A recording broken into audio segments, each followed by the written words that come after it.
Yo, energy, we back again with Day Nueve. And you know what that means if you know Spanish. Day 9. Yes, it's crazy that we are almost at double digits when it came to me and this ridiculous idea. Will I probably ever do this again? Not really, but I just want to test myself. But before we get to that bag, I just want to let y'all know. Listen, a few things out of y'all that I need from y'all before the video start. Don't forget to leave a like, subscribe, hit the notification bell so you don't ever miss an upload for yours truly. And also, it tells me that you really love the content, and it also tells me that you're willing to join Know the Gang. And also, don't forget to share the video. Don't forget to share the video.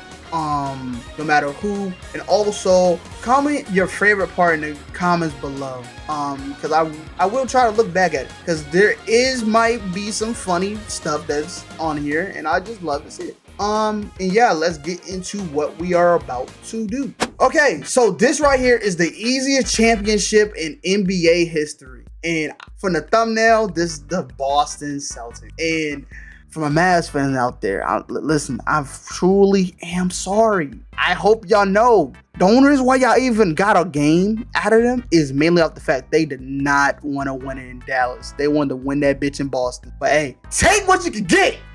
Take what you can get. Hey, that's what I learned. Take what you can get. So they did it. After 10 long years, the Boston Celtics finally found themselves at the top of the mountain as Boston returned back to the NBA Finals, winning their first championship since 2008, and they did so in dominating fashion, as they only lost 3 games in the totality of the postseason run. And yet, how can I say? The Celtics were just a good-ass team. A good-ass team, well-managed team, that if you look on every other team, nobody can match them. Nobody can really match them. It's just how it is. Like, the only team going back at it that I thought that was like somewhat competitive, that I was like, okay, I can see them beating, is if the Timberwolves was really serious, and also if the Nuggets make it back. But the way that Nuggets team was constructed, it did not end so well for them. But you can never rule out the Joker. You can never do that. The dialogue that surrounds the Boston Celtics certainly does not reflect how good they are. The Eastern Conference and the injuries did the Celtics a disservice. Which conference was the better conference? Western. But the Eastern Conference sucks. Far and away the best team. Sucks, man. That explains the record. That's why I really like Dallas in this, is I think that their path to get to the NBA Finals has prepared them and shows everybody that they are capable of beating anybody. All throughout the playoffs, and even heading into this regular season, there was this growing level of skepticism that was clouding the true identity of who Boston really was. And this doubt was based on the idea that last year's Celtics team was never really challenged, and that they had the easiest path to a championship in league history. Which is such a bold claim that I had to put it to the test, especially when heading into the NBA Finals, you had experts willing. The only reason why, and listen, don't shoot the messenger. It's the messenger, please. Hey, listen, hear me out. Before y'all get the pitchforks ready, the only reason why I believe that they even said that this was a possibility is mainly off the fact that they are in the Western Conference. In the Western Conference, you've seen a whole lot of battles. You've seen a whole lot of game 6s, game 7s, compared to the Celtics, which nobody really wanted to give the Celtics their props. Even when you look at everything on paper, they was like, are they serious? Or is it just the conference being very bad? I don't know. But they're the real deal. There was a real deal. And one thing, listen, you can't say that you're the best team without beating the best team that literally won a champion. That's how it is.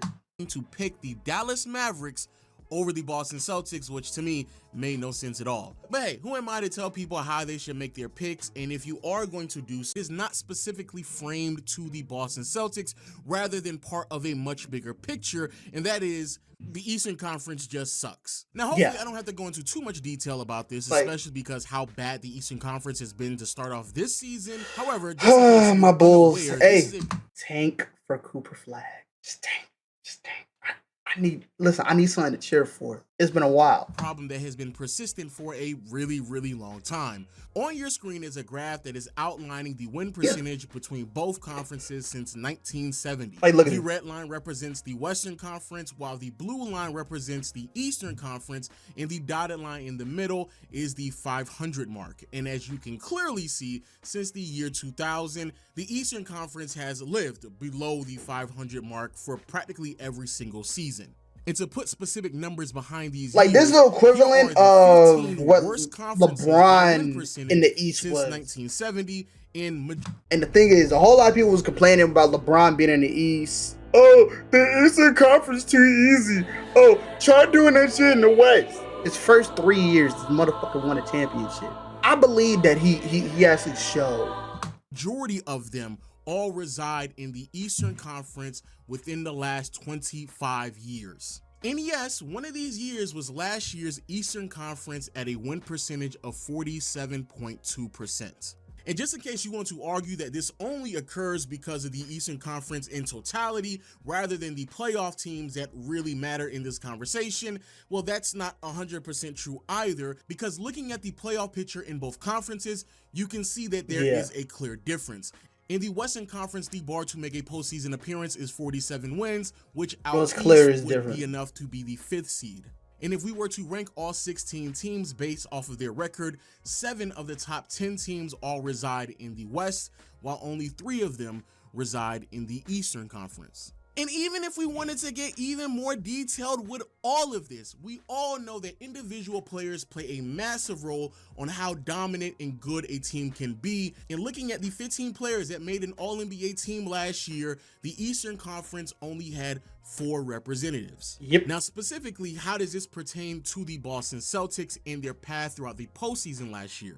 Well, last year, Boston, en route to the finals, matched up against the Miami Heat, Cleveland Cavaliers, and Indiana Pacers, who had a record of 46-36, 48-34, and 47-35. Which is crazy because this means that the Celtics were not only able to skate through the East without ever having to face a 50-win team until the finals, but more importantly, on average, they only had to face a 47-win team in the first 3 rounds. So with an average opponent win total of only 47, where does that rank amongst other easy paths to the finals throughout NBA history? Well, dating back since 1984, it's not the worst, nor second or third, fourth, or fifth. It's actually ranked all the way down at 19th. Which is far removed from the easiest path in NBA history that many people have tried to make it out to be. So based off of this information, one would believe that all of this has been just a huge misunderstanding, a complete myth that we just busted, and everyone is just exaggerating on how easy the path was for the Celtics. But as we all know, there's a lot of context that's missing, in particular the players that were unavailable for the Celtics opponents at every single round. There was always injuries. Jimmy Butler missed all of round 1, Jared Allen missed all of round 2 alongside Donovan Mitchell, who was unavailable for 2 games, and Halliburton as well missed 2 games in the conference finals. Now, what we are going to do is say this, right? They cannot help the people that's getting injured. You cannot try to take that away from certain people. And I understand that. You gotta think about it in a whole nother aspect. Like, you can only play the people that's really in front of you. Take advantage of what they have in front of you. And yeah, you want to beat a team that's very healthy, but the best teams is gonna find a way to win. And their way of winning is basically the crucial parts of the teams that they face is like out. And it's an excuse, but hypothetically, was they really going to beat them anyway?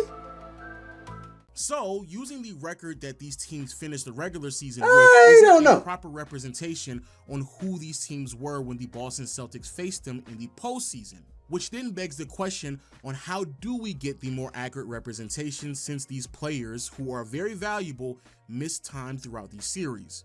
Now, I'm going to be completely transparent with you. In my opinion, this number does not exist. We all know that players may perform and have a certain level of Yep. impact in the regular season that can be drastically different than it is in Yep. the postseason.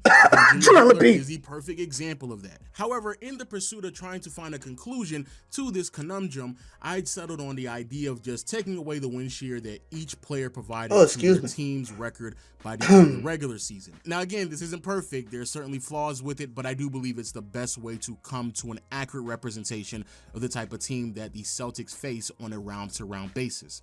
So in round one, Miami, who won 46 games in a regular season, was without Jimmy Butler throughout the totality of the series. Butler last year had a win share of 9.1, which means that a 46-win Miami Heat team is much closer to a 37-win ball club. And then you have the Cleveland Cavaliers, where things get a little bit tricky.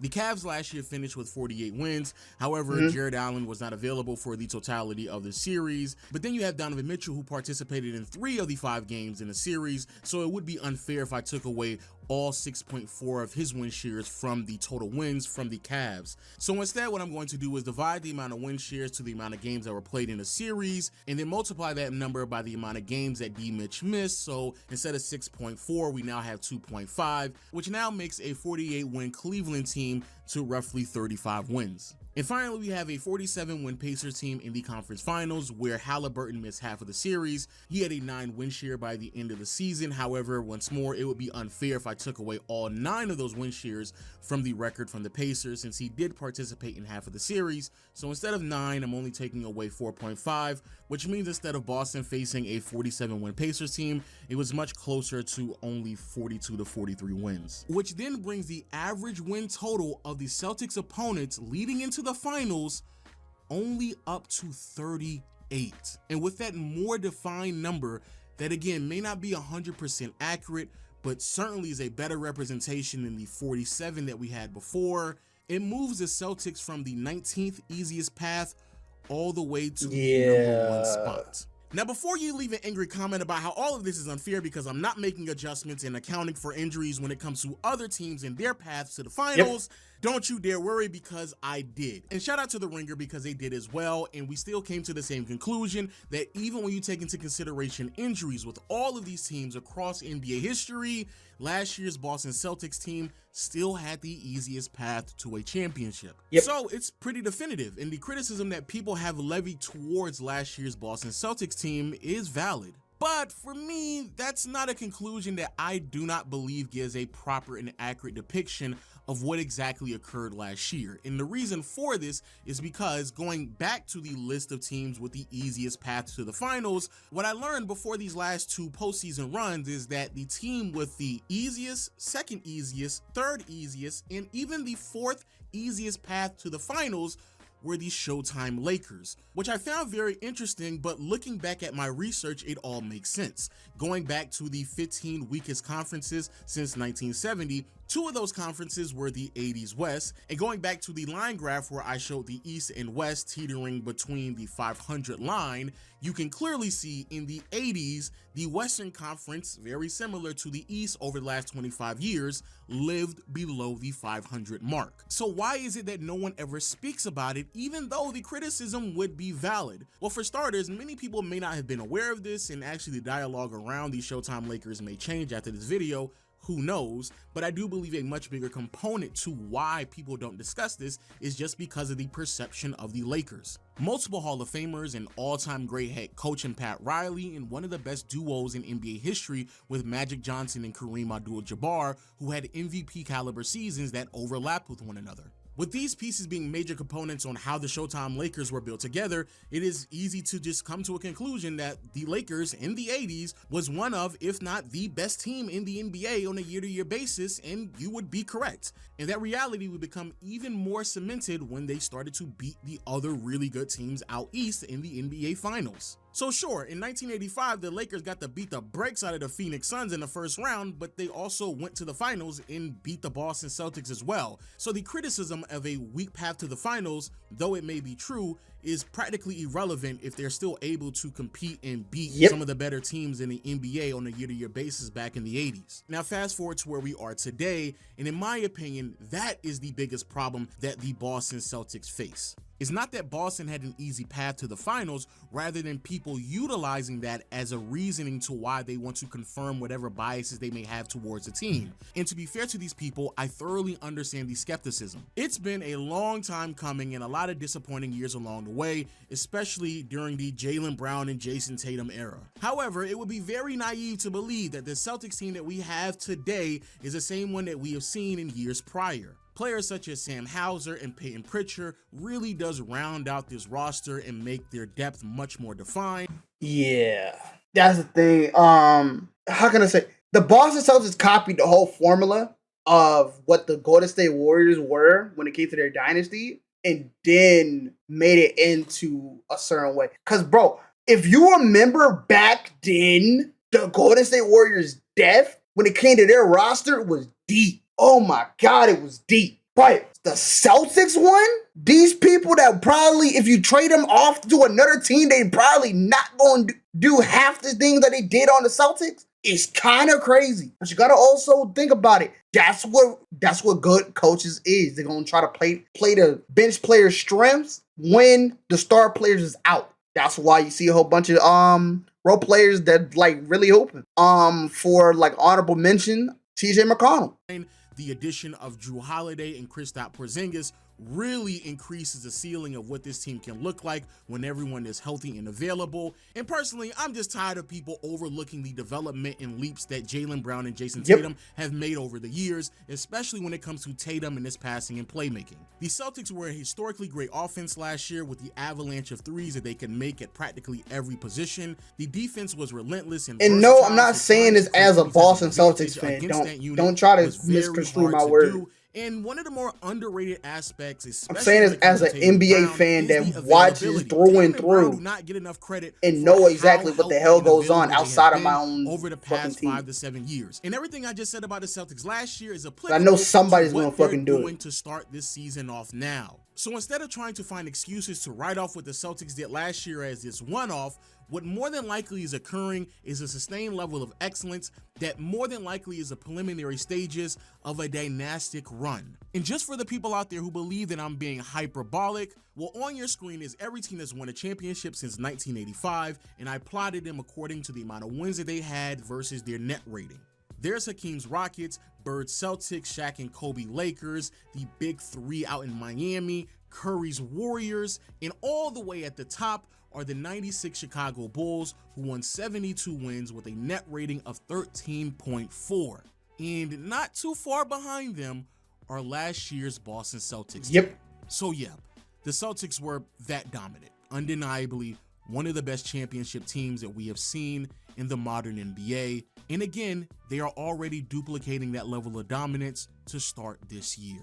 But hey, those are just my thoughts. Please let me know yours in the comment section below. If you enjoyed today's video, make sure you hit the subscribe button and notification. I could be wrong, but I just don't see anybody beating the Celtics, bro. And until next time, I see you all later. Peace.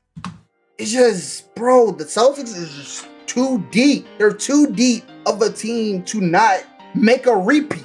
But I know this is going to come off as me being a Celtics fan, so I'm not going to continue on. So listen, just watch.